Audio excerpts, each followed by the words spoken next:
some like Nobel Prize physicist who just discovered something really big, and he's done just contribution to the world, nothing controversial about him, nothing.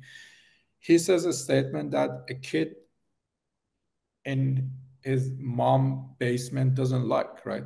You can just yell at this guy and you can just curse at him, right? And people do. And people sometimes do it for fun.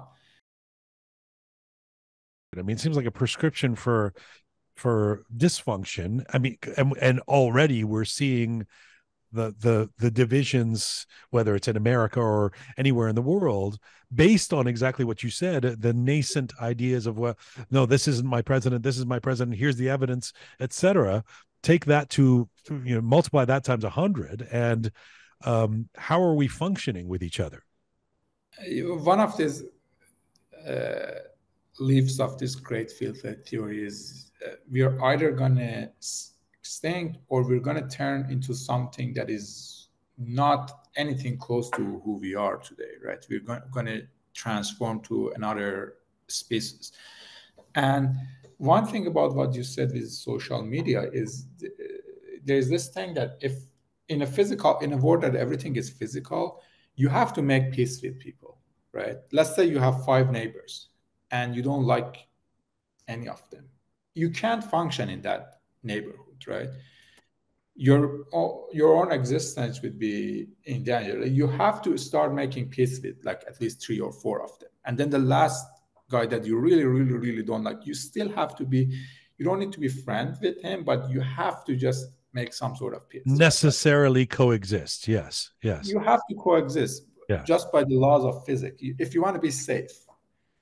But in this digital world, that necessity is gone.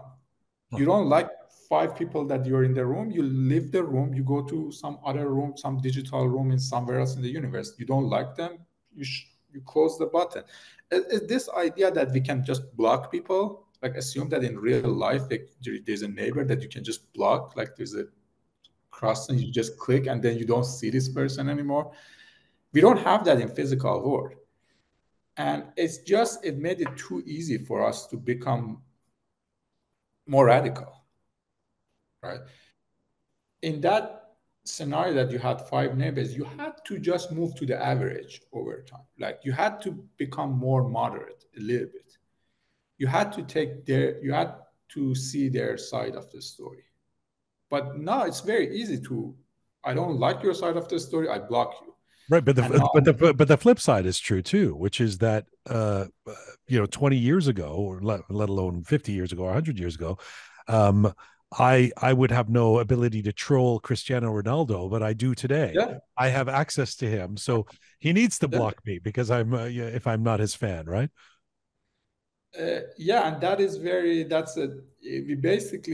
the social media and digital world took out a lot of hierarchy in the society. And those hierarchies, you can argue, in general, I like getting rid of hierarchies, but there are also some functions that they did, and we didn't build any replacement for them. What you're saying is like, let's say, forget about Christian, let's say somebody that is less controversial, some like Nobel Prize physicist who just discovered something really big, and he's done just contribution to the world, nothing controversial about him, nothing.